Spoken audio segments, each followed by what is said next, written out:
बसपा कार्यालय में प्रदेश अध्यक्ष विश्वनाथ पाल ने की बैठक।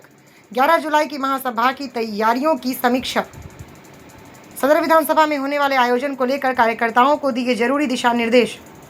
बहुजन समाज पार्टी के जिला कार्यालय पर मंगलवार को प्रदेश अध्यक्ष विश्वनाथ पाल ने पार्टी पदाधिकारियों व कार्यकर्ताओं के साथ महत्वपूर्ण बैठक की, जिसमें 11 जुलाई को सदर विधानसभा में आयोजित होने वाली महासभा की तैयारियों की समीक्षा की गई। प्रदेश अध्यक्ष ने महासभा को सफल बनाने के लिए बूथ स्तर तक कार्यकर्ताओं को जिम्मेदारी सौंपी। उन्होंने कहा कि महासभा में अधिक से अधिक लोगों की भागीदारी सुनिश्चित की जाए। कार्यकर्ताओं से गांव-गांव जाकर जनसंपर्क करने और पार्टी की नीतियों को जनता तक पहुंचाने के निर्देश दिए गए। बैठक में जिला स्तर के सभी प्रमुख पदाधिकारी, विधानसभा व सेक्टर प्रभारी मौजूद रहे। प्रदेश अध्यक्ष ने संगठन को मजबूत करने और आगामी रणनीति पर भी चर्चा की।